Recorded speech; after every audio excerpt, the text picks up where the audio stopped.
Là devant ta présence, Seigneur mon Dieu, et nous voici vers 19 h, Seigneur mon Dieu, pour élever nos voix, pour dire combien tu es bon, combien tu es merveilleux, Seigneur mon Dieu.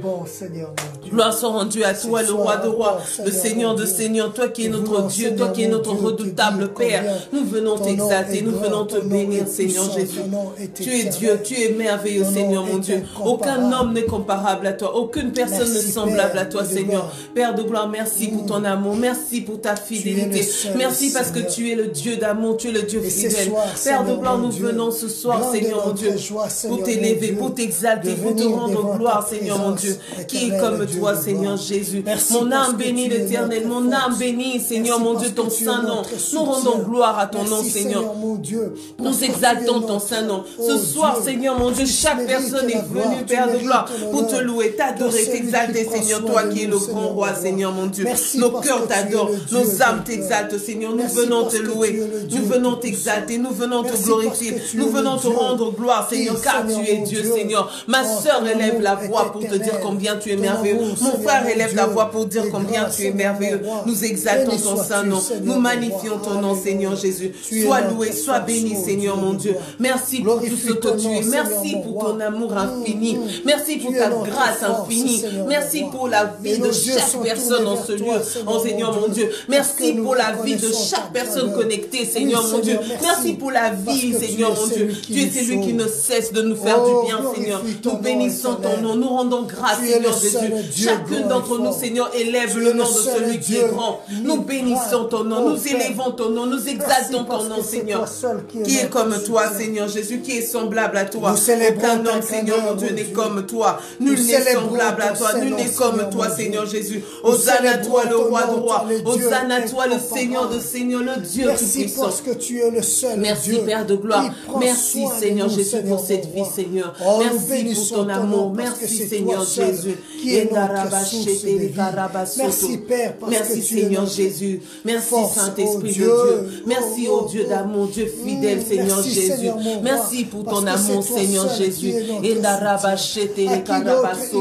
À qui, Seigneur mon Dieu, Père de gloire. C'est toi qui nous connais mieux. C'est toi qui es le Dieu grand, fidèle, le Dieu de tout un chacun. Nous élevons la voix, nous rendons grâce à celui qui est digne de louange. Nous t'élevons toi qui es le Dieu bon. Nous t'élevons toi qui es digne de grâce. Ma sœur est bénie ton nom. Mon frère exalte ton saint nom. Mon ami, Seigneur mon Dieu, bénis ton nom, Seigneur mon Dieu. Mon frère, ma sœur, bénis ton nom, Seigneur. Père de gloire, parce qu'il n'y a aucun autre Dieu si ce n'est que toi, le Dieu créateur de toutes choses. Nous bénissons ton nom, nous exaltons ton nom, nous magnifions ton nom, Seigneur. Hosanna à toi, le roi de rois. Hosanna à toi, le Seigneur de seigneurs. Merci pour ce que tu es.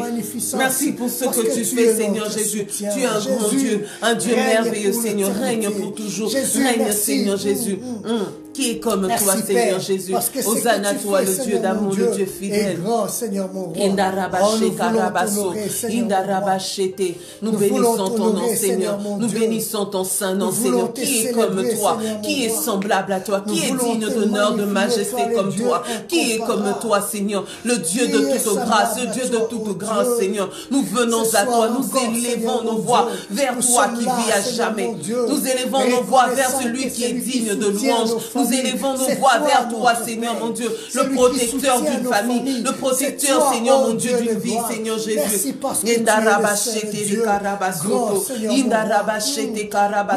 Nous bénissons ton nom, Seigneur. Nous bénissons ton nom, Seigneur Jésus. Reçois l'honneur, la puissance et la magnificence, car tu es le seul Dieu vivant. Oh Seigneur, le Dieu que nous prions est un Dieu merveilleux. Le Dieu que nous servons est un Dieu honnête. Le Dieu que nous servons est un Dieu qui nous connaissait depuis le sein de notre mère. C'est Dieu-là qui nous avait choisis, comme Moïse.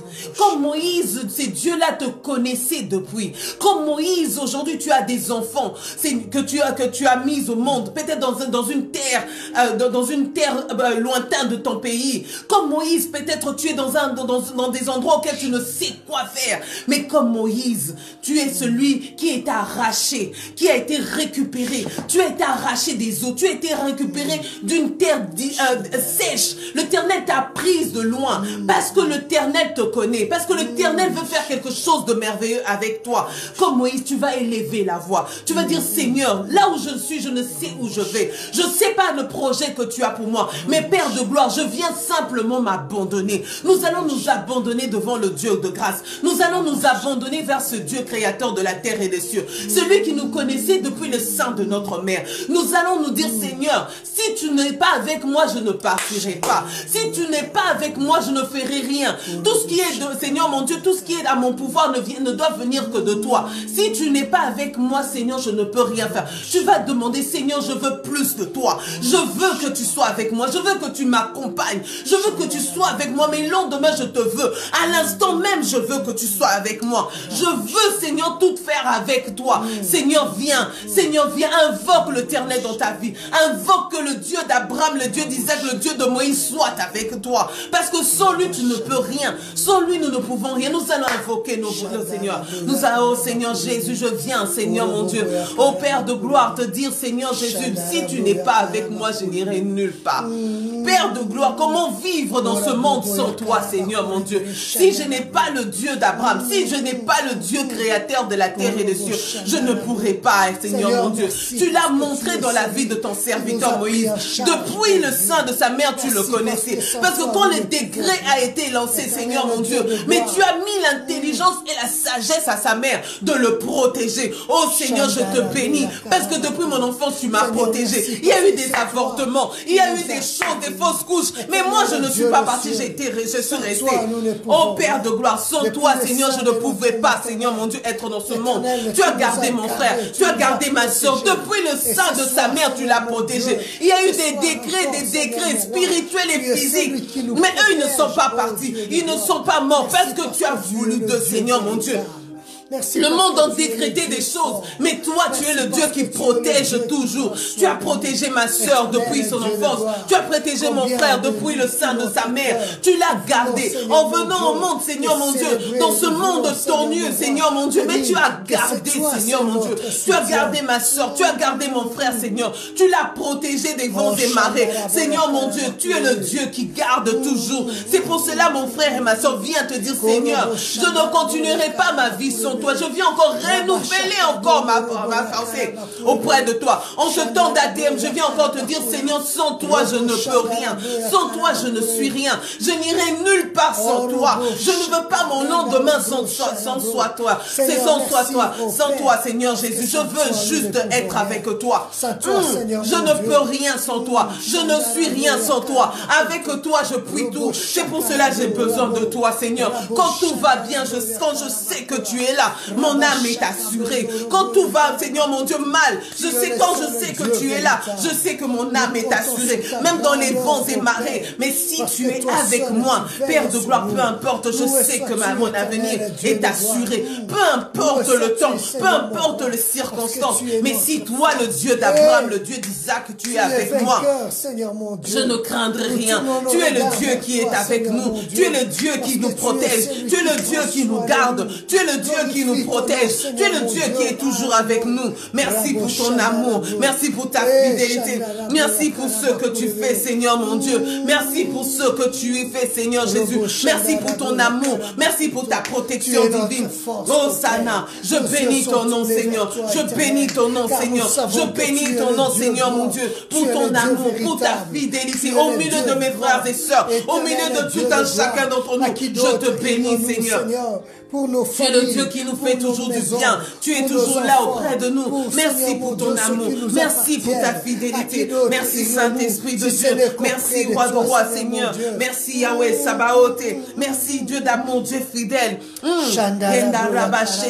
Merci Père de gloire. Toi qui protèges ta sœur jolie. Toi qui l'as connue, Seigneur mon Dieu, depuis le sein de sa mère. Toi qui la protèges encore aujourd'hui. Merci parce que demain tu seras avec elle. Oh merci parce que tu es le Dieu, Père de gloire. Tu es avec ton frère Willy Ebonda. Tu l'as toujours connu. Tu l'as protégé. Nous bénissons ton nom parce que le lendemain est encore assuré avec toi. Nous savons, Seigneur mon Dieu, quiconque tourne son regard vers toi, Seigneur mon Dieu, n'est jamais confus. Merci parce que tu es le Dieu de grâce. Merci parce que tu es le Dieu puissant. C'est toi qui soutiens. C'est toi qui protèges. C'est toi qui gardes. C'est toi qui es toujours là. Merci, Père de gloire. Merci, Seigneur mon Dieu. Même si les vents et marées étaient venus. Merci parce que tu as toujours été, Seigneur mon Dieu, Père de gloire. Nous te bénissons. Nous t'exaltons, Seigneur Jésus. Nous élevons nos voix vers celui qui est digne de grâce. Parce que ton amour est fidèle. Parce que ton amour est fidèle. Ton amour est fidèle. Elle s'est toujours renouvelée chaque matin. Merci, Seigneur Jésus. Parce que tu ne laisses jamais tes enfants. Nous bénissons ton nom. Nous élevons ton nom, Seigneur. Parce que tu es le Dieu qui est toujours là. Hosanna, Seigneur. Nous bénissons ton nom, Seigneur. Parce que tu es le seul qui nous soutient. Alléluia. Glorifie ton nom, éternel Dieu. Comme Job. Job a tout est parti. Le diable est venu.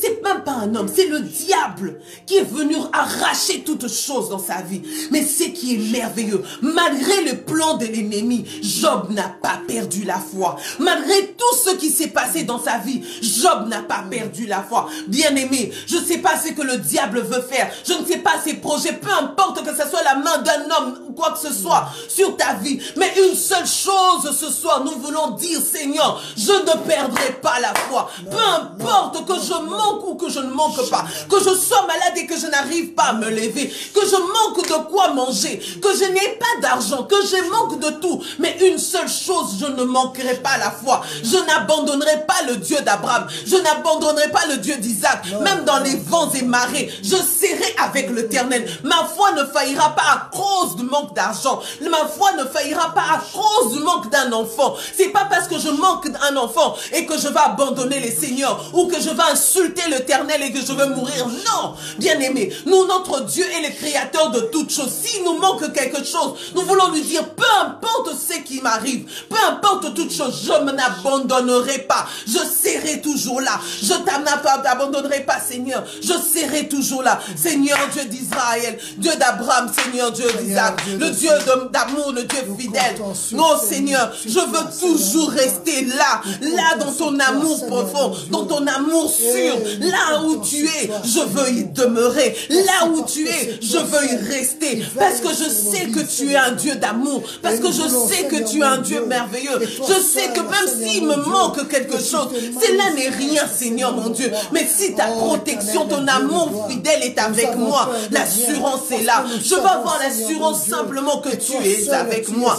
Si dans ma barque tu es là, Jésus, c'est mon assurance. L'assurance, la seule que je veux avoir, c'est que tu sois là. Sur ces chemins de vie, si toi tu n'es pas avec moi, Seigneur Jésus, oh Père de gloire, à qui irions-nous, Seigneur mon Dieu? À qui irions-nous, Seigneur Jésus? À qui irions-nous? Les choses de ce monde passeront, les marchandises passeront, la maison passera, toutes choses, des voitures vont passer, toutes choses, même les enfants, Seigneur mon Dieu, à un moment ils vont me laisser, mais toi tu ne m'abandonnes jamais, toi tu ne laisses jamais. Ce soir nous voulons dire, Seigneur mon Dieu, d'abord toi, le reste après. D'abord toi, Jésus, le reste après. D'abord Jésus, le reste après.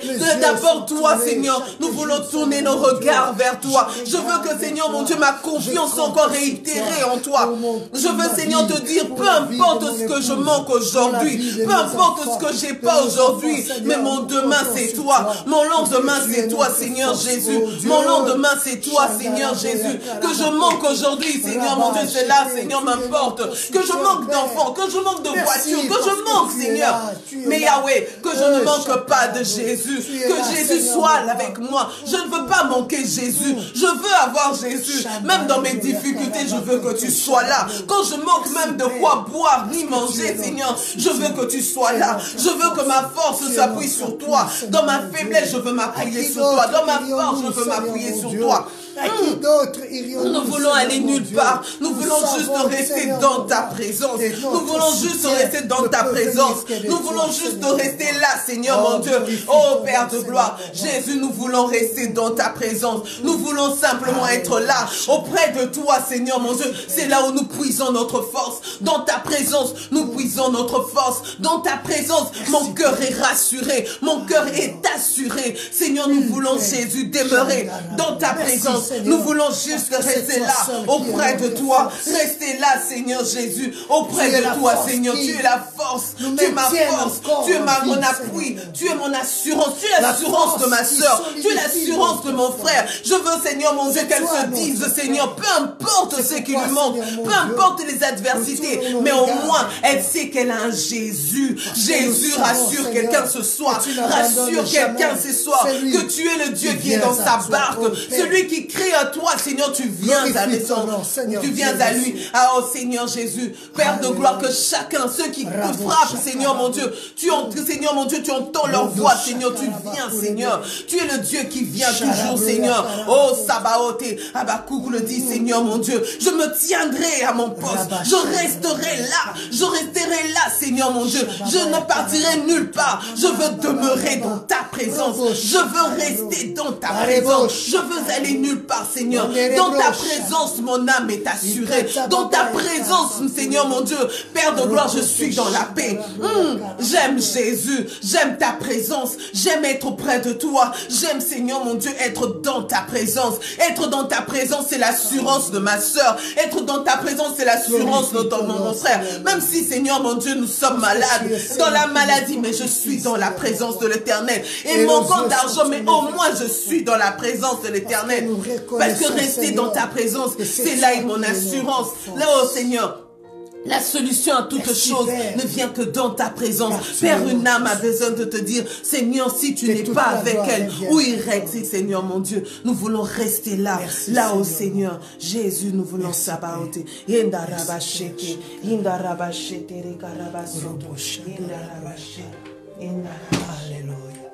Seigneur, merci. Nous voulons te dire merci, toi, celui qui prend soin de nos familles. Au-delà, Seigneur mon Dieu, de tout ce que nous pouvons imaginer, toi, tu veilles sur nous, Seigneur mon roi. Voilà pourquoi ce soir, Seigneur mon Dieu, nous venons à toi parce que nous reconnaissons que tu es notre appui et tu es notre source, Père. Sois béni, Seigneur mon Dieu, parce que ce soir encore, tu nous feras du bien. Et tu feras du bien à une famille. Tu feras du bien à une personne, Seigneur mon roi, parce que tu es notre force. Glorifie ton nom éternel. Et que toute la gloire revienne qu'à toi. Dans le nom de Jésus. Amen. Que le Seigneur vous bénisse. Shalom à tous. Shalom, shalom, que la paix de Dieu soit avec vous, soit dans vos maisons, partout où vous êtes, que la paix de Dieu soit avec vous. Ce soir encore, grande est notre joie de nous retrouver dans notre enseignement sur la famille. Oui, nous avons eu beaucoup de choses. Nous avons parlé de beaucoup de choses, nous avons partagé beaucoup de choses et ce soir encore nous croyons par la grâce de Dieu et avec l'aide du Saint-Esprit, nous allons encore voyager dans la parole pour comprendre la pensée de Dieu et ce que Dieu veut pour nos familles et quelle est la place que nous devons réserver à Dieu dans nos familles. On parlait. Nous avons eu à parler sur les responsabilités de chaque membre de la famille. Nous avons dit que la famille, c'est une structure. Eh bien, dans cette structure, nous avons des membres.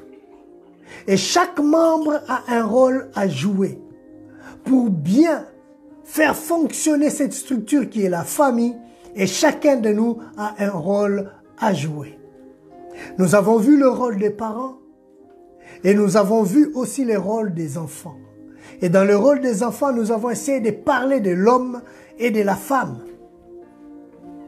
Eh bien, nous avons dit que les parents sont des modèles pour leurs enfants. Et les responsabilités, parmi les responsabilités, ce n'est pas seulement de prendre soin des enfants, de les nourrir, de les vêtir, mais c'est aussi les éduquer dans la voie du Seigneur, car chaque bébé qui naît dans une famille, eh bien, c'est une âme qui a de la valeur devant Dieu. Eh bien, cette âme a besoin d'être nourrie spirituellement comme physiquement, a besoin d'être éduquée, a besoin d'être guidée, a besoin d'être enseignée pour qu'à son tour, lui aussi puisse transmettre cela à d'autres générations. Et que, ensemble, nous puissions aller au ciel à la rencontre de notre Père. Voilà pourquoi, bien-aimés,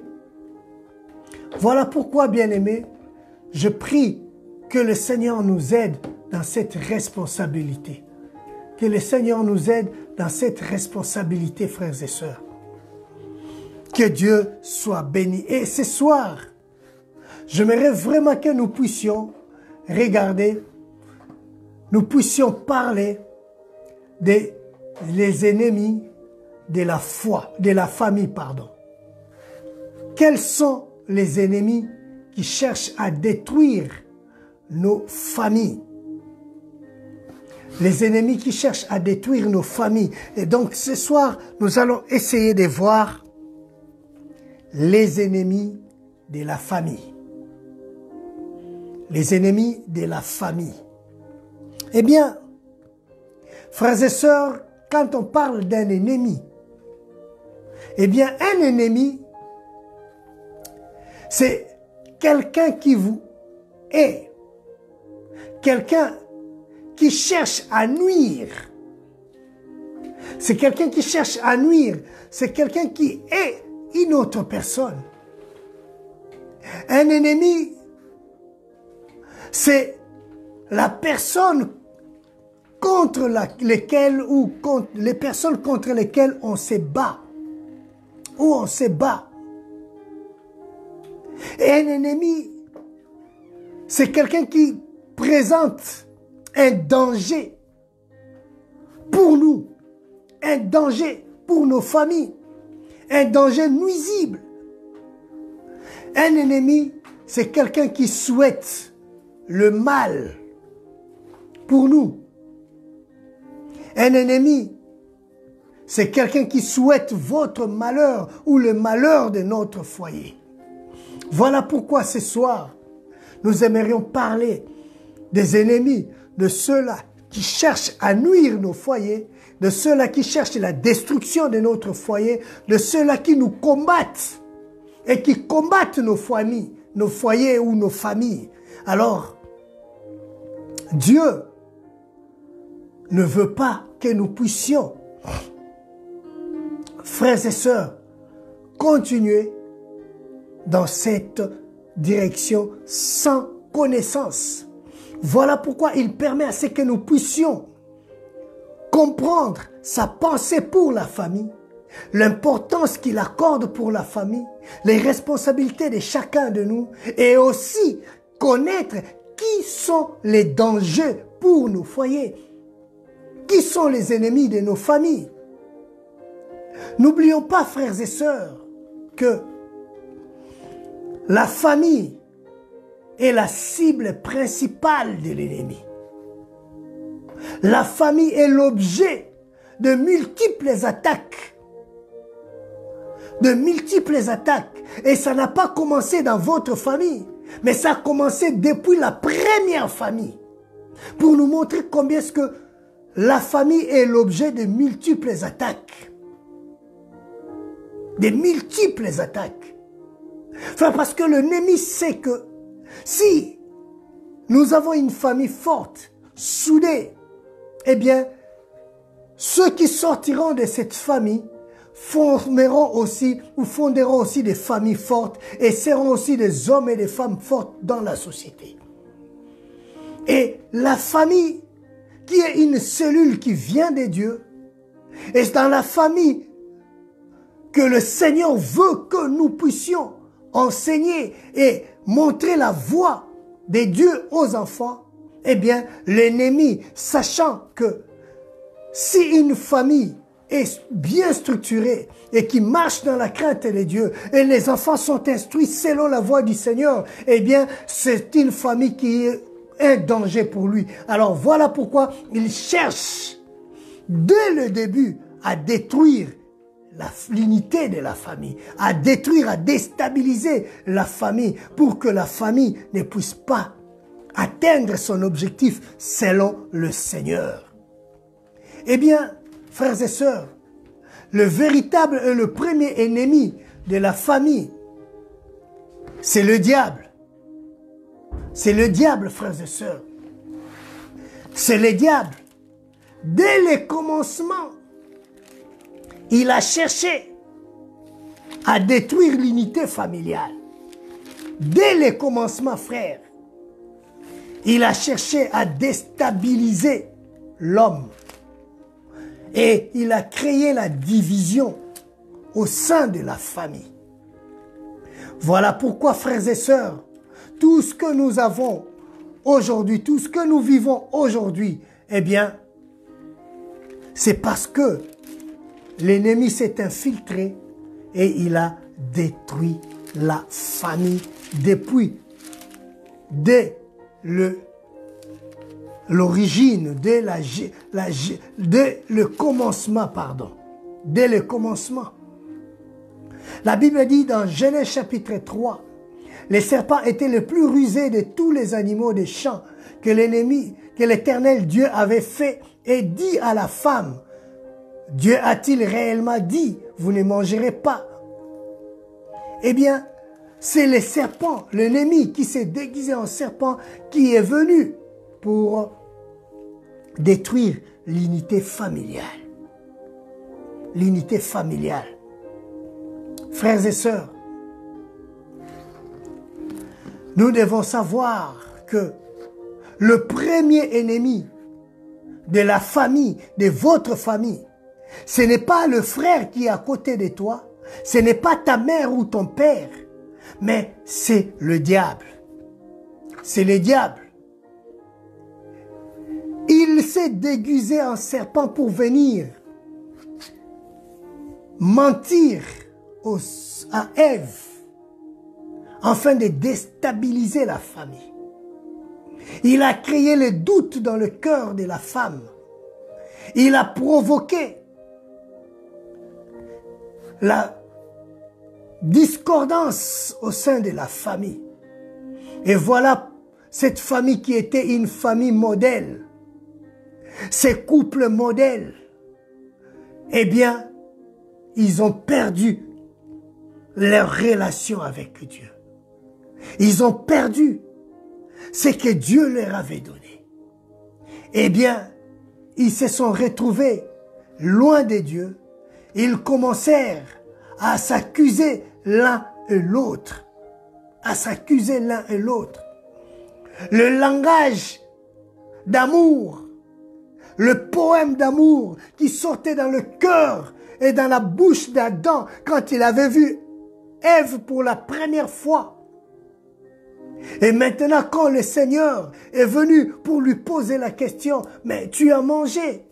Non, c'est la femme que tu as mis à mes côtés. C'est elle qui m'a... Non, mais c'est quel langage? On ne reconnaît plus le même Adam qui a fait le poème pour sa femme, qui a composé le poème pour sa femme, l'os de mes os, chair de ma chair. Ce n'est plus le même Adam, mais il commence à sortir les paroles de condamnation et de dénigrement. C'est la femme que tu as mis à mes côtés. Tu ne pouvais pas dire que c'est Ève.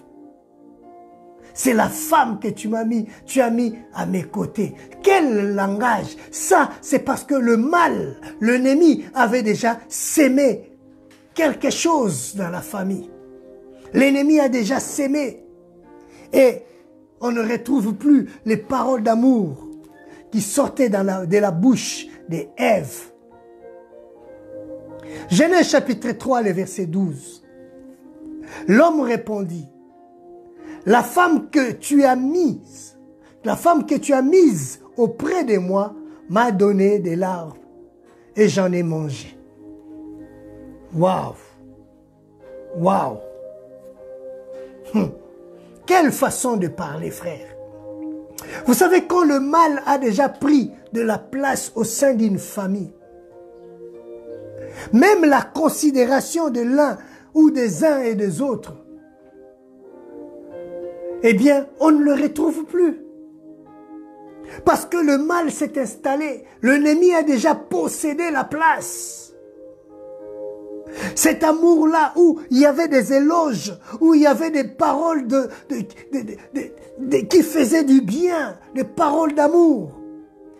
Mais tellement le mal est entré, eh bien, ça devient des paroles blessantes, des paroles qui font mal. Ça crée le dénigrement. La femme que tu as mise à mes côtés. Mais c'est la même femme que tu as composé le poème quand Dieu l'a ramené vers toi. Mais aujourd'hui, le langage a changé. Celle que tu as mise à mes côtés, la femme, eh bien, tu connaissais son nom. Du reste, c'est toi qui lui as donné le nom, Ève.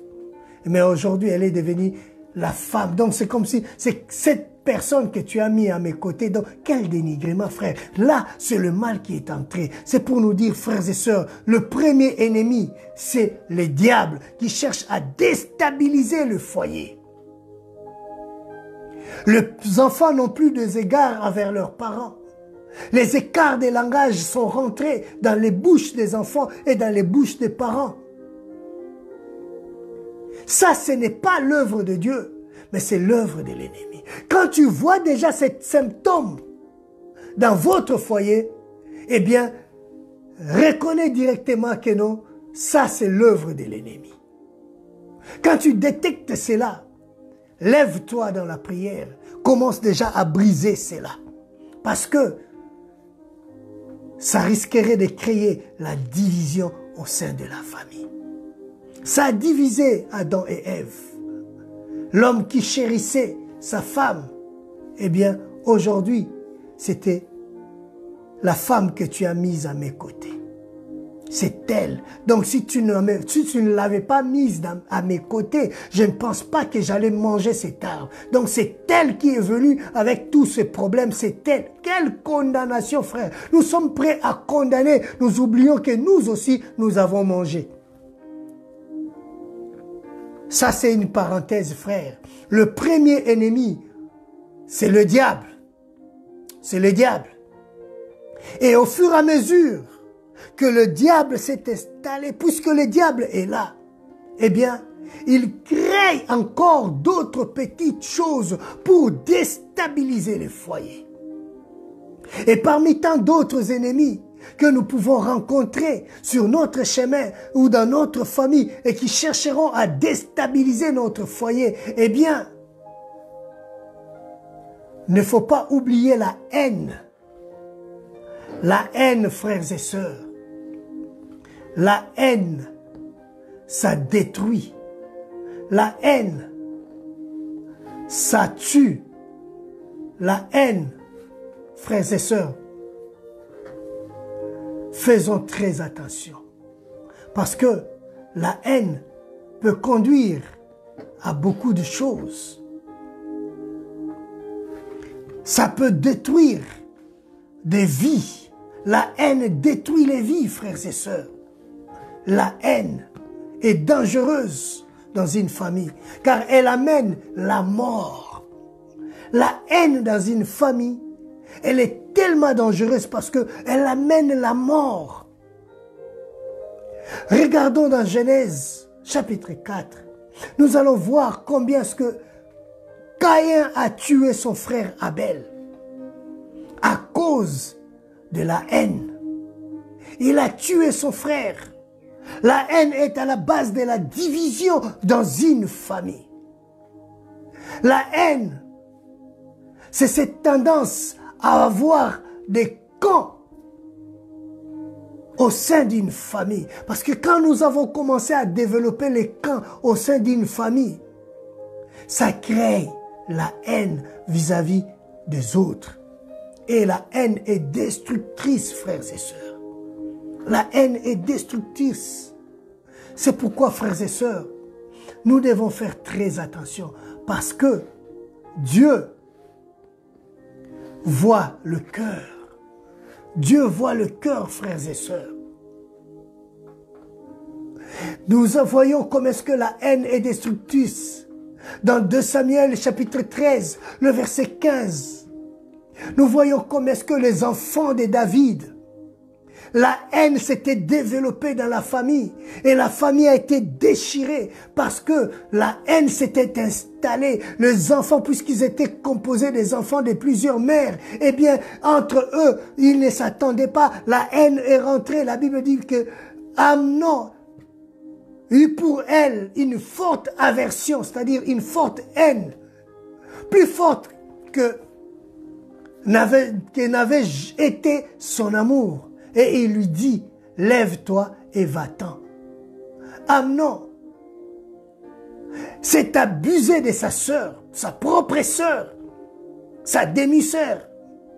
Eh bien, et quand elle a fini de s'abuser de sa petite sœur, alors qu'au début, il avait de l'amour, il aimait sa sœur. Et après avoir fait l'inceste avec sa sœur, la Bible dit que Amnon a eu de l'aversion, de la haine contre sa sœur. Et quand son frère l'a entendu, ça a augmenté encore la haine dans le cœur de son frère parce que tu as fait ça à ma sœur et tu vas voir ce que moi je vais faire. Eh bien, Amnon a été tué. Ça a ramené la mort dans la famille de David. Frères, que Dieu nous aide, frères et sœurs. Que Dieu nous aide. Voyons comment est-ce que la haine dans la famille a conduit les frères de Joseph à vendre leurs frères. Dans Genèse chapitre 37, la Bible dit, ses frères virent que leur père aimait plus que tous. Et ils les prirent en haine et ne pouvaient lui parler en amitié. Genèse chapitre 37, le verset 4. Frères et sœurs, nous devons faire attention, surtout nous les parents. Parce que le parent, nous ne savons pas ce que nous créons dans le cœur des enfants. Quand tu as le favoritisme, eh bien, nous créons la haine dans le cœur des enfants sans pour autant les savoir. La haine, c'est l'ennemi qui détruit, c'est un ennemi destructeur. La haine au sein d'une famille. Et si nous ne faisons pas attention, frères et sœurs, dans la manière dont nous traitons nos enfants, nous risquerons de créer la haine dans leur cœur envers eux. La Bible dit, Jacob aimait plus Joseph. Et puisqu'il aimait plus Joseph, eh bien, ses frères l'ont pris la haine contre, on lui eut la haine contre leur frère Joseph. Il ne leur parlait même pas en amitié. Il ne lui parlait même pas en amitié. À chaque fois qu'il lui parlait, c'était vraiment pour le condamner ou il lui parlait mal. Voilà ce que l'expression que la Bible veut dire. Il lui parlait mal parce que la haine était dans leur cœur. Frères et sœurs, heureusement, Dieu sait faire les choses. Quand Joseph s'est retrouvé en Égypte, eh bien, il s'est passé ce qui s'est passé. Et quand Joseph a pris la position en Égypte, mais Joseph n'avait pas gardé la haine dans le cœur contre ses frères. Il a dit, vous avez cherché à me faire du bien, du mal, mais Dieu l'a changé en bien. En bien. C'est pourquoi, frères et sœurs, faisons très attention. La manière dont nous traitons nos enfants. Parce que tous les enfants ne sont pas pareils. Chaque enfant a son caractère. Chaque enfant a son tempérament. Ce n'est pas parce que cet enfant est fort en maths et l'autre est faible en maths que je dois plus donner les éloges à celui qui est fort en maths et négliger celui qui est faible en maths. Non, ça c'est créer la haine dans le cœur des enfants contre eux. C'est nous des fois qui provoquons certaines choses dans la vie de nos enfants. La Bible dit que Jacob et Isaac aimaient Ésaü et Rebecca préférait Jacob. Et ils ont grandi comme ça, jusqu'à ce que ça crée la haine dans le cœur du grand frère contre son petit frère, à cause de ce qui s'était passé. Frères et sœurs, la haine est la deuxième ennemie. La liste est tellement longue que nous ne pouvons pas énumérer tout. Mais comprenez que la haine dans une famille, elle est destructrice. Destructrice. Elle amène la mort dans la famille et elle provoque la division au sein d'une famille. C'est pourquoi, frères et sœurs, faisons très attention parce que ces choses nous détruiront et détruiront nos familles. Détruira la famille. Là, un autre ennemi de la famille, eh bien, c'est la jalousie. Quand la jalousie s'installe dans une famille, la jalousie est là à la base de la haine.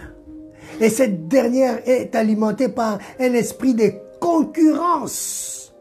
La jalousie est animée par un esprit de concurrence. C'est pourquoi je disais, parents, faisons très attention quand nous élevons nos enfants. Ne les comparons pas, parce qu'en les comparant, nous sommes en train de créer des blessures dans le cœur et ces blessures risquent de provoquer la jalousie dans le cœur. Combien de personnes dans une famille, ils ne s'entendent pas parce que pour elles, on privilégie plus l'autre que moi. Ce n'est pas parce que j'ai repris l'année, j'ai redoublé l'année et que ma petite sœur ou mon petit frère m'a rattrapé et il m'a dévancé d'une année que moi je suis le moins que rien de la famille. Non, non. Et faisons attention à la manière dont, aux propos qui sortent de nos bouches en tant que parents, parce que ça nourrit la haine, ça nourrit la jalousie dans le cœur. Et cela provoquerait, frères et sœurs, la haine et la destruction dans le cœur de plusieurs. Oui, la jalousie, frères et sœurs, ça détruit les vies. Au jour d'aujourd'hui, beaucoup des enfants vivent séparés, blessés, parce que la manière dont les parents ont géré leur vie, ça a créé des problèmes. Ça crée des problèmes parce que à chaque fois on n'arrête pas de me comparer avec mon frère, on n'arrête pas de me comparer avec ma sœur, on n'arrête pas de me concurrencer. Non, frère, dans une famille ce n'est pas la compétition. Chacun est fort dans le domaine que Dieu lui a donné. Si je ne suis pas fort en maths, si je ne suis pas très fort à l'école, peut-être avec les mains que Dieu m'a données, je peux faire beaucoup de choses avec. Je peux réussir ma vie avec autre chose que les mathématiques et le cours de français. Non, non. Nous sommes différents. Les dons et les talents que Dieu a donnés à chacun, nous ne pouvons pas les utiliser tous au même moment, de la même manière. Il y en a, Dieu les a appelés pour être des avocats. Il y en a d'autres, Dieu les a appelés pour être des médecins. Il y en a d'autres aussi, Dieu les a appelés pour être des boulangers. Il y en a d'autres pour être des menuisiers. Il y en a d'autres pour être des charpentiers. Il y en a d'autres. Frères et sœurs, ne comparons pas. Ce n'est pas parce que moi, j'ai fait la médecine que tous mes enfants doivent devenir des médecins et des avocats. Non, non.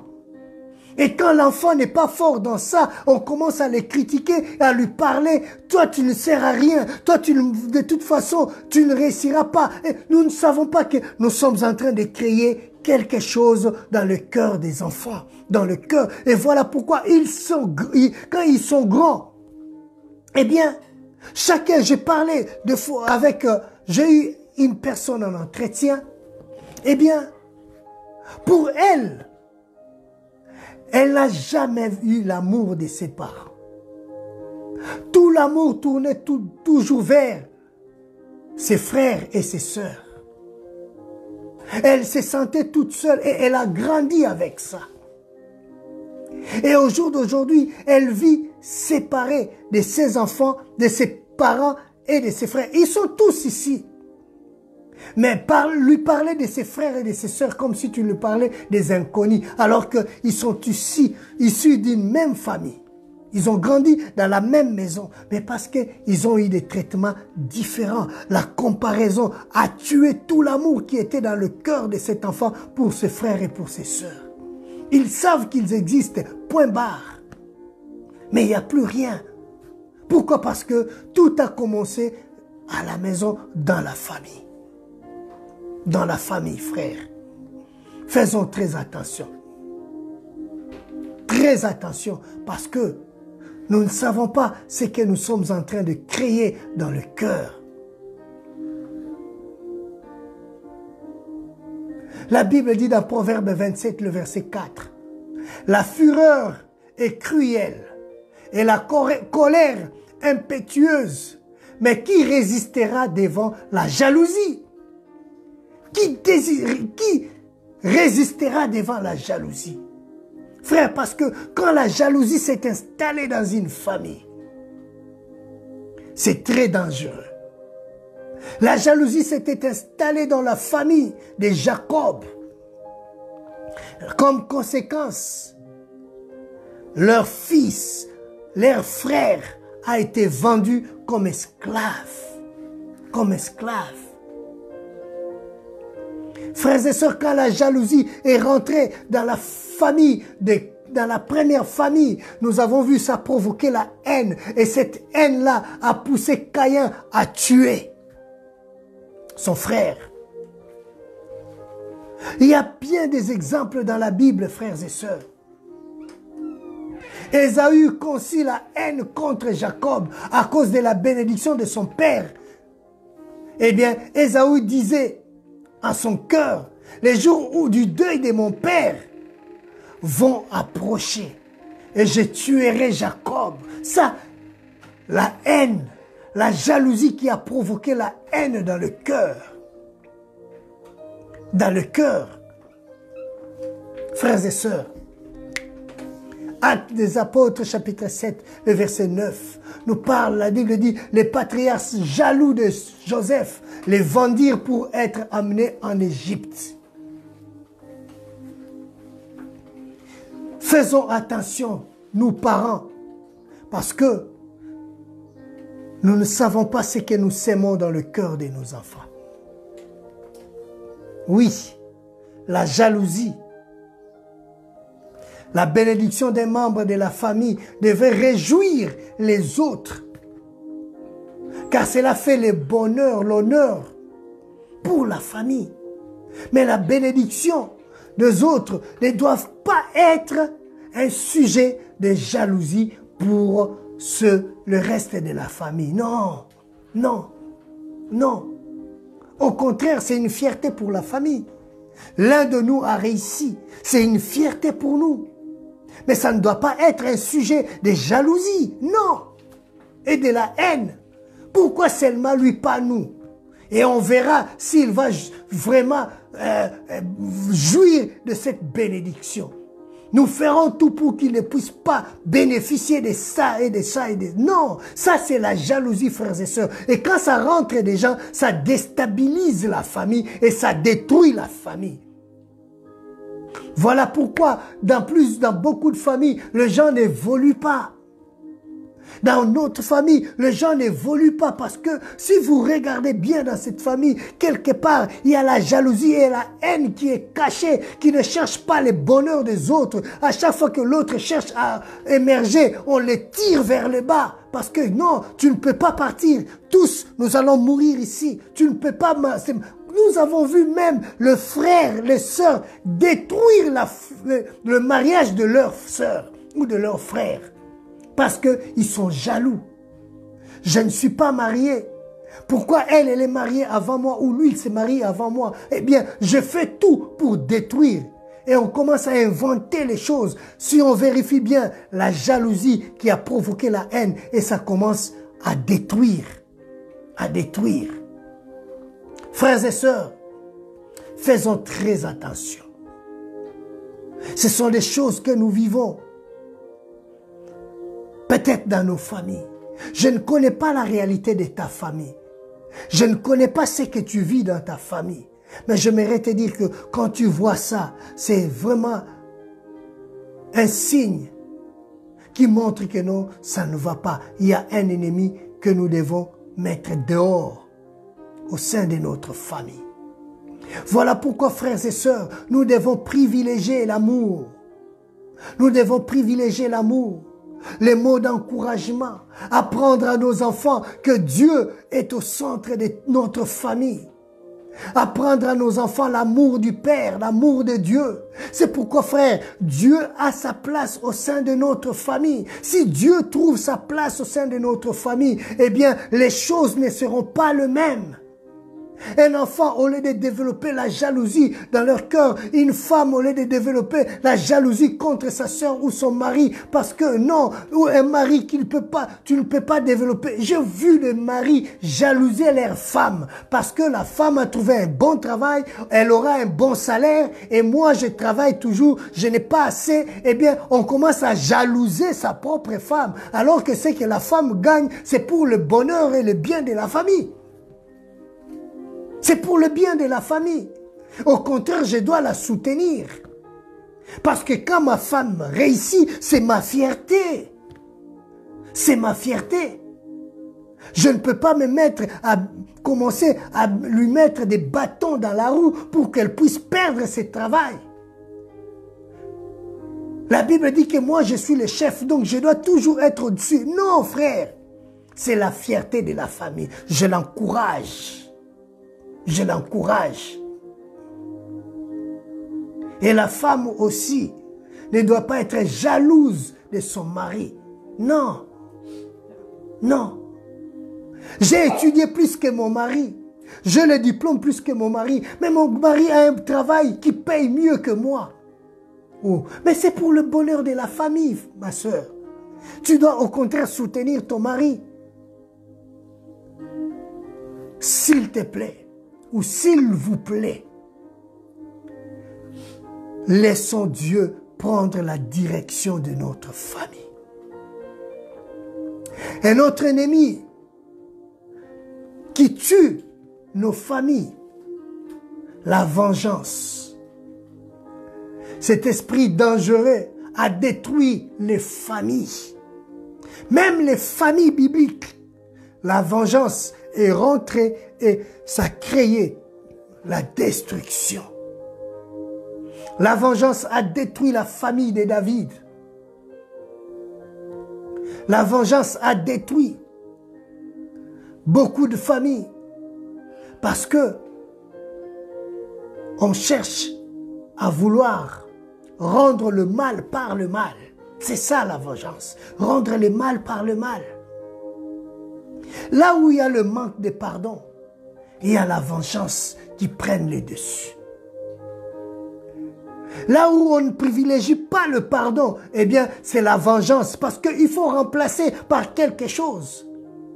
Puisqu'il n'y a pas le manque de pardon, il faut remplacer le manque de pardon par quelque chose. Eh bien, c'est la vengeance qui prend la place. On veut rendre le mal par le mal et se faire justice pour assouvir son égoïsme. Frère, la Bible nous dit dans Proverbe 17, verset 9, « Celui qui couvre une offense cherche l'amour. Celui qui la rappelle dans ses discours divise les amis. » Celui qui rappelle l'offense divise les amis. Divise. C'est pourquoi, frères et sœurs, nous devons faire attention. Privilégions l'amour. Ne laissons pas la place à la vengeance, à la haine, à la jalousie qui viendra détruire notre foyer et nos familles, nos enfants. Et dans le traitement que nous avons de nos enfants, nous devons faire attention parce que nous risquons nous-mêmes d'être le créateur des divisions dans nos foyers. Oui, la vengeance, chercher à vouloir rendre le mal par le mal. Frères, parlons du manque de pardon. L'ennemi, le manque de pardon, c'est aussi un ennemi pour nos foyers. Parce que lorsqu'il n'y a pas le pardon, une famille ne peut pas subsister. La Bible dit que si nous commençons à nous combattre nous-mêmes au sein de notre famille, eh bien, nous créons la division et nous ne pouvons pas, la famille ne peut pas subsister. Là où habitent les gens, il y a toujours des problèmes. Même dans notre famille, il y a toujours des problèmes. C'est pourquoi les gens de ce monde disent, le linge sale se lave en famille. Parce que là où il y a des gens, les problèmes ne manquent pas. Mais le pardon vrai et sincère qui permet de maintenir l'unité dans une famille et aussi de maintenir l'amour. Le pardon vrai, frères et sœurs, dans une famille maintient l'unité de la famille et maintient aussi la bénédiction de la famille. Parce que s'il n'y a pas de pardon dans une famille, chacun cherchera à faire les choses selon lui, à rendre justice selon lui. Et c'est là que nous voyons la vengeance, la haine, la division rentrer dans les familles. C'est pourquoi, frères, la Bible nous dit dans Matthieu chapitre 6, le verset 14, « Si vous pardonnez aux hommes leurs fautes, votre Père céleste vous pardonnera aussi vos fautes. » Et Colossiens chapitre 3, le verset 13, la Bible dit « Supportez-vous les uns les autres, et que si l'un de vous a une raison de se plaindre d'un autre, pardonnez-vous réciproquement, tout comme Christ vous a pardonné, pardonnez-vous aussi. » Le problème ne manquera pas dans les familles. Mais si nous avons des différends au sein d'une famille, la Bible dit, supportez-vous les uns les autres. Parce que mon frère, ce n'est pas mon ennemi, c'est mon frère. S'il arrive à faire quelque chose, je sais qu'il est faible, je dois le supporter. Je ne peux pas le haïr. Certains vont même plus loin pour dire que je les hais. Je les hais et on ne se parlera pas jusqu'à la mort. Mais quand viendra la mort, quand est-ce que vous allez vous parler? Parce qu'il y a déjà la mort, il est mort. Ou toi tu es mort. Quand est-ce que tu vas lui parler? Dans les séjours des morts, vous n'allez pas vous croiser parce que vous n'allez pas vous parler. C'est ici qu'on doit arranger les choses.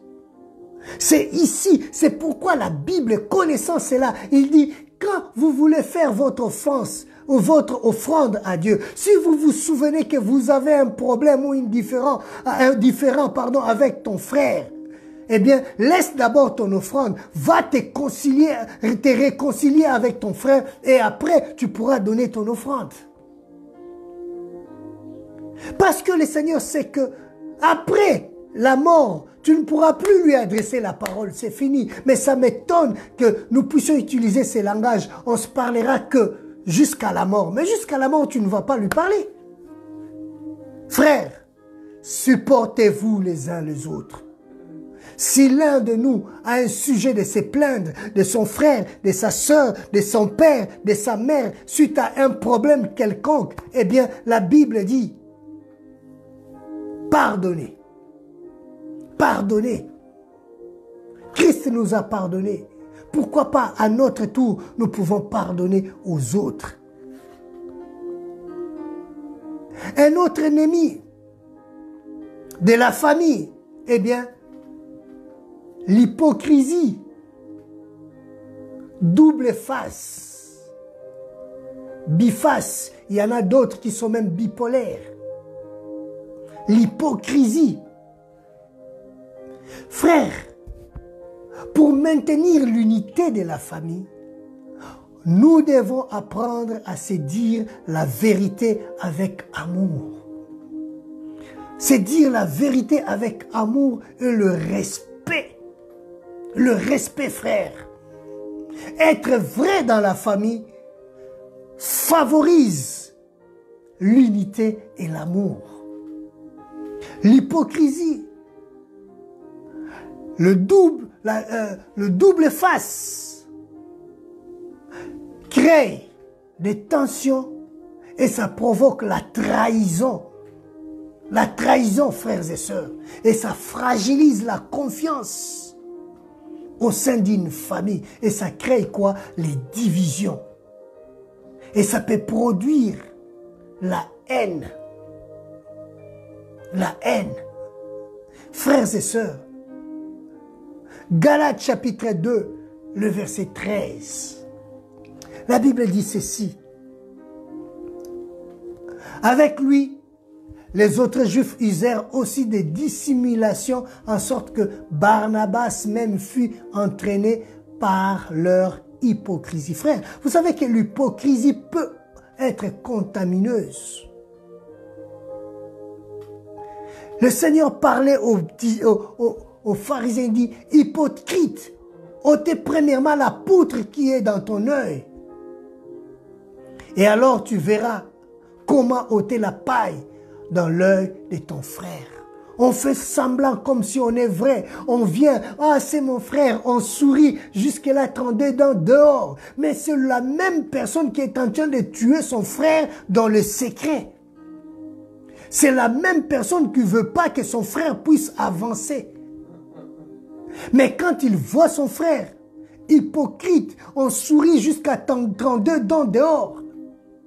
Et on vient parler des bonnes paroles, mais quand elle tourne le dos ou il tourne le dos, on commence à les massacrer. Et tu oublies qu'il fait partie, nous avons le même lien de sang. Frères et sœurs, imaginez-vous, quand l'autre sera en possession des informations de la manière dont tu agis à son égard, croyez-vous, si cette personne-là n'est pas affranchie par le Seigneur avec un grand A, et s'il comprend que tout le mal, le malheur qu'il a dans sa vie aujourd'hui, c'est parce que toi, tu es l'auteur et tu viens jouer l'hypocrisie en lui consolant. Il faut seulement que l'intervention du Seigneur. Parce que nous avons vu certaines personnes, c'est parti plus loin, jusqu'à ce qu'on ne parle plus de l'unité dans la famille. Si lui, il est là, moi, je préfère partir. C'est déjà la division, c'est déjà la destruction d'une famille. Et chaque famille, frères et sœurs, a ses secrets. L'indiscrétion aussi, c'est un ennemi de la famille. L'indiscrétion, frères et sœurs. Quand on commence à faire sortir la saleté et les bêtises de la famille à l'extérieur, les bêtises de l'autre, tu commences à les étaler dans la place publique, eh bien, ça crée aussi des tensions dans des familles. Entre nous, ça passe. Mais quand ça commence à sortir dehors et que c'est toi qui es l'auteur de cela, eh bien, ça crée des problèmes. Des problèmes. Frères et sœurs, l'égoïsme aussi, c'est un ennemi de la famille. L'égoïsme, tout tourne tout autour de toi. Tu veux que toute l'attention soit portée sur toi. Tu veux que tout soit centré et concentré sur toi. Mais tu n'es pas le seul enfant de la famille. Tu n'es pas la seule personne de la famille. Il y a aussi d'autres personnes. Eh bien, ça crée des problèmes. C'est l'ennemi de la famille. L'égoïsme, frères et sœurs. L'égoïsme. Quand Dieu t'est béni, tu dois être un canal de bénédiction aussi pour les autres. Mais il ne faut pas bloquer toutes les bénédictions sur toi pour que chaque matin, les gens te passent des coups de fil. Oui, je veux ceci, je veux cela, je veux cela. Non, non, non. Fais en sorte que les autres puissent aussi évoluer dans la vie. Si tu as les possibilités. Frère, ça tue beaucoup. Beaucoup. Quand toute l'attention de la famille commence à se porter sur toi, qu'est-ce que les autres penseront dans leur cœur? On aime qu'un tel. Toutes les bonnes choses vont que chez lui. Et nous, nous n'existons pas, on ne nous connaît pas, personne ne... Non, non, personne ne nous regarde.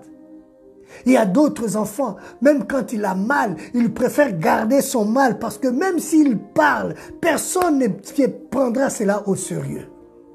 Mais ils vivent dans la même famille.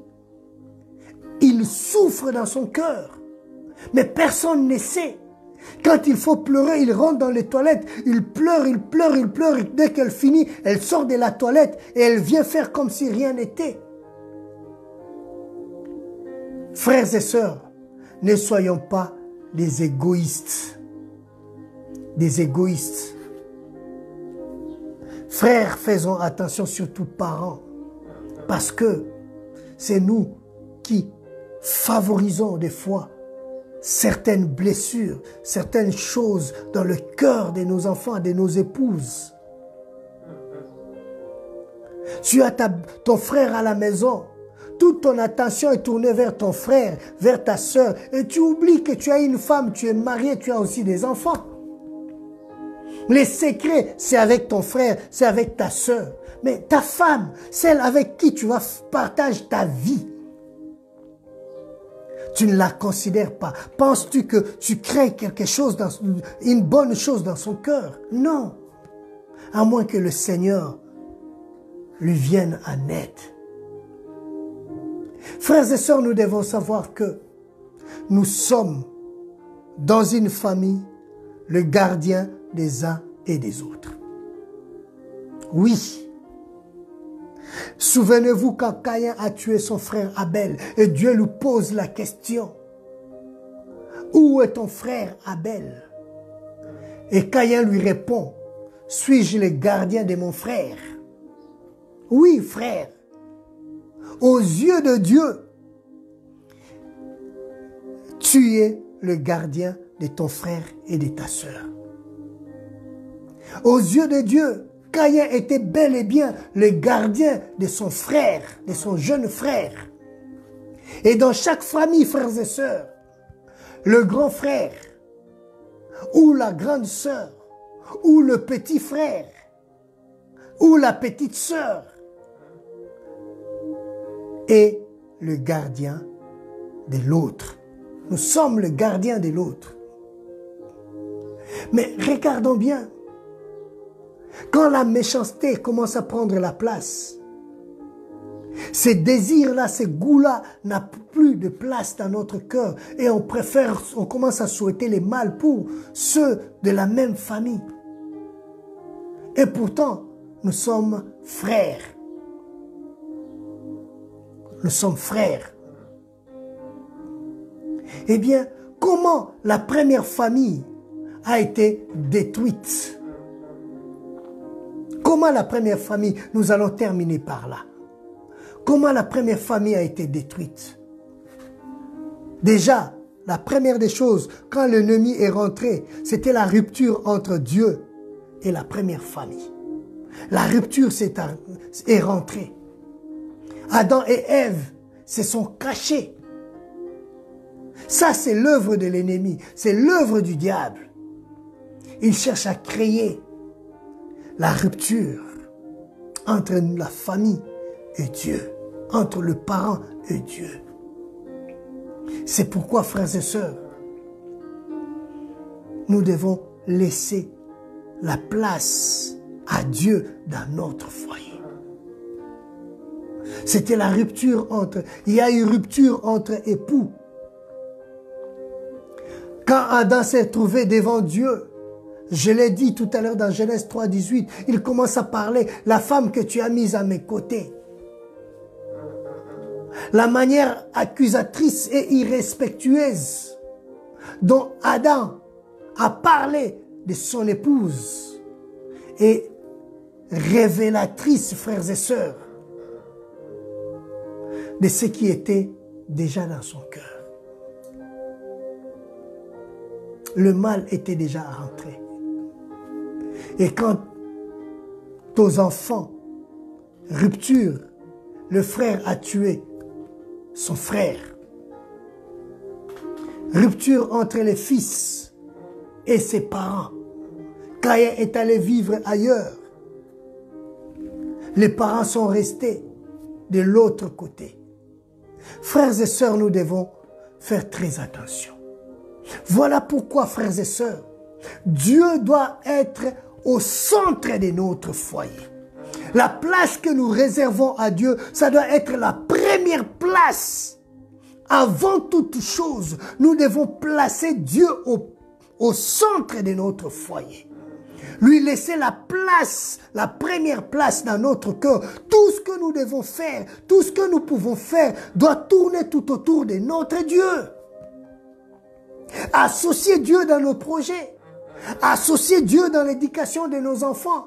Associer Dieu dans tout ce que nous devons faire. Frère, s'il n'y a pas de la place, si Dieu ne trouve pas sa place dans notre foyer, eh bien, cette place-là doit être remplacée par quelqu'un d'autre. C'est l'ennemi qui viendra prendre la place. Et nous allons avoir la succession des choses que l'ennemi mettra en place pour nous déstabiliser. Or, si nous laissons la première place à Dieu, nous le mettons au centre de toute notre famille. Quand nous parlons aux enfants, nous devons leur parler de Dieu. N'oublions pas de leur montrer la voix de Dieu. N'oublions pas de lui dire, n'oublie pas de prier. Avant toute chose, pense à Dieu. Si nous ne serons pas là peut-être pour te garder à l'école, mais sache-le que tu as Dieu avec toi. Commençons déjà à le montrer dès les bas âges, la place de Dieu dans leur vie. Et les enfants doivent voir aussi la place de Dieu dans nos propres vies. Nous les parents. Nous les parents. Frères et sœurs, si Dieu n'est pas dans nos foyers, sachez-le que la rupture est assurée. Parce que nous ne pouvons pas faire face quand la jalousie va arriver, quand la haine va prendre la place, quand le manque de pardon va prendre la place. Nous ne saurons pas le contrôler. C'est le Seigneur qui est capable de s'aimer le pardon dans le cœur afin de nous donner les capacités de nous supporter les uns les autres. Et par l'action du Saint-Esprit. C'est pourquoi, frères et sœurs, ne mettons pas Dieu en dehors de notre foyer. Ne mettons pas Dieu à la seconde position dans notre famille. Laissons Dieu diriger toutes choses. Mettons-lui en première position. La Bible dit que ces commandements que je te donne aujourd'hui, tu les inculqueras à tes enfants. Tu les écriras sur les frontons de ta maison, sur les poteaux de ta maison. Tu les mettras partout, même quand tu partiras en voyage. Parle de cela. Donc c'est là pour nous montrer que non, je dois mettre Dieu en première position partout dans mon foyer. Frères et sœurs, quelle place tu réserves dans ton foyer pour Dieu? Dieu occupe quelle place? Quelle place? Parce que si Dieu n'est pas là, ce vide-là doit être remplacé par quelqu'un. Eh bien, imaginez-vous qui, si Dieu n'est pas là, peut prendre cette place. Frères et sœurs, que Dieu nous aide. Que Dieu nous aide, frères. Que Dieu nous aide. Nous avons encore des choses à parler en ce qui concerne la famille. Mais ce que j'aimerais que nous puissions comprendre et que ne mettons pas Dieu en deuxième position dans notre famille. Si les fondements de notre famille est basé sur Christ, peu importe les tempêtes, peu importe le vent, peu importe la pluie, ni tout ce qui pouvait s'abattre sur notre famille, puisque les fondements, c'est Jésus-Christ, c'est Dieu, et ça va solidifier notre foyer. Peu importe le vent, notre foyer restera toujours debout. Notre famille sera toujours debout.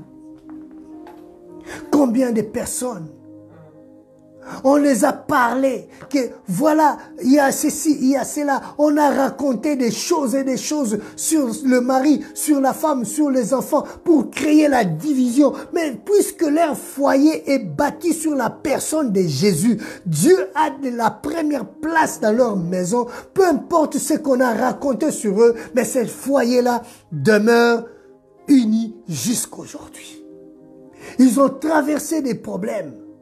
Tout le monde pensait qu'ils allaient se séparer.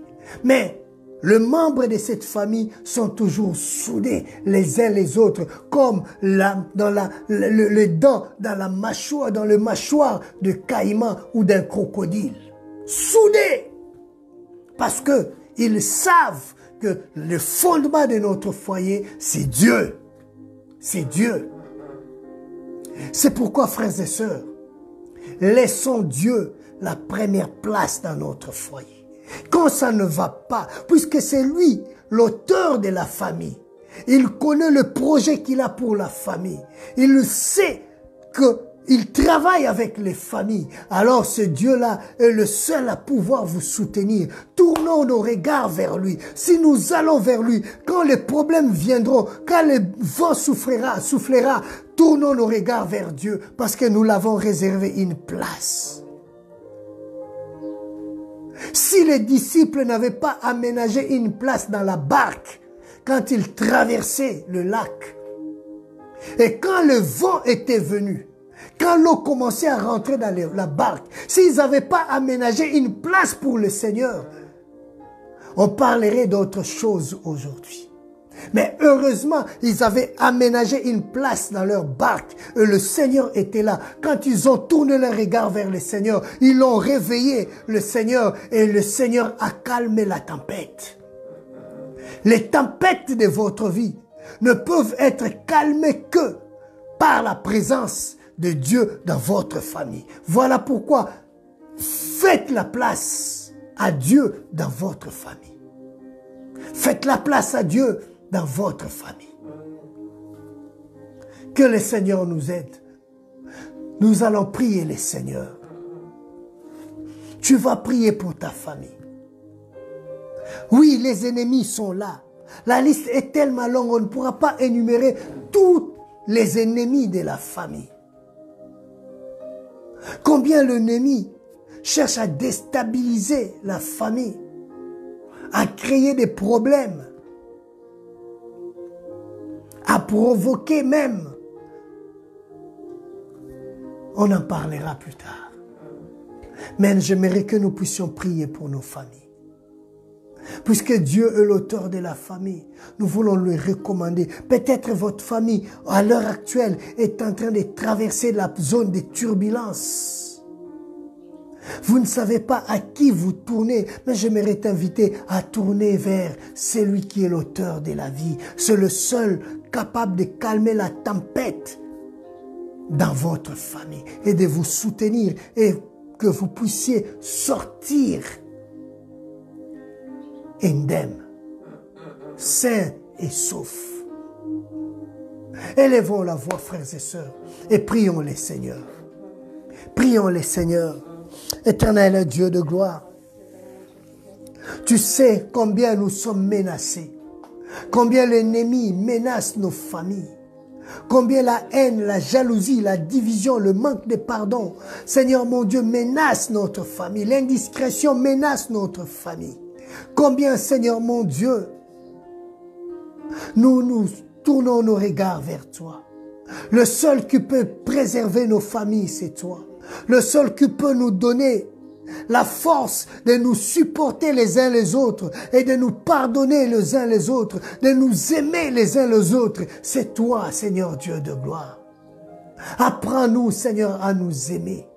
Oui, tu es celui qui est capable de sécuriser notre famille. Tu es capable de sécuriser notre foyer. C'est pourquoi, Seigneur, nous te prions, prends la place du roi dans notre foyer. Prends la place centrale dans notre foyer. Sois le numéro 1 de notre famille. Viens, Seigneur Dieu de gloire, siège dans notre famille. Contrôle toutes choses. Nous nous soumettons à toi, ô Éternel. Père, soutiens-nous, Seigneur mon roi. De nous-mêmes, nous ne pouvons rien. De nous-mêmes, nous sommes limités, mais nous comptons sur ta grâce, nous comptons sur ta fidélité, nous comptons, Seigneur, car l'ennemi cherche à déstabiliser le foyer. L'ennemi cherche, Seigneur, à rentrer même, Seigneur mon Dieu, au sein des enfants pour créer les écarts de langage, pour déstabiliser, Seigneur mon Dieu, la maîtrise des parents, afin que la colère puisse s'installer. Père, combien, Seigneur mon Dieu, d'autres se retrouvent en prison en regrettant parce qu'ils ont laissé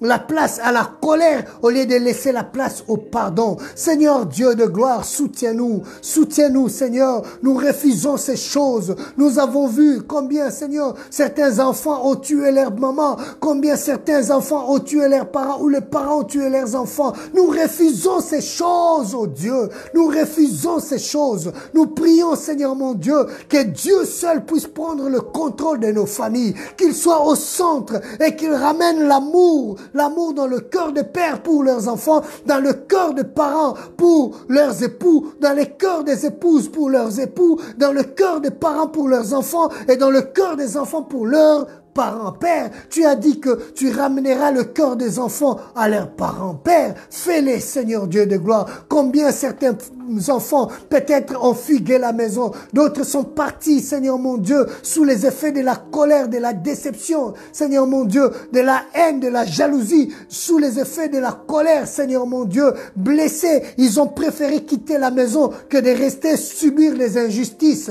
Père, je prie, Seigneur mon Dieu, que toi seul tu te souviennes d'eux et que tu les guérisses, ô Père.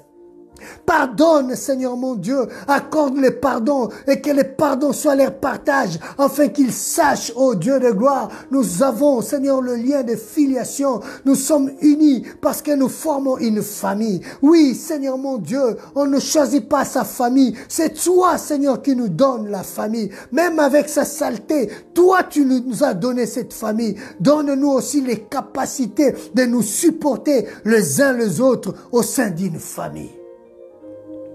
Père, que ton nom soit béni. Nous te rendons grâce et te disons merci. Parce que tu es le Dieu qui ne change jamais. Que ton nom soit glorifié. Bénis chaque famille représentée. Laisse que ces choses remontent encore dans nos cœurs et que nous puissions, Seigneur, nous rappeler de ces choses à chaque fois que nous allons voir ces signes dans notre famille, que nous soyons alertés et que nous puissions nous lever et parler, que nous soyons vrais, sans hypocrisie, Seigneur mon roi. Que ton nom soit béni. Dans le nom de Jésus. Amen.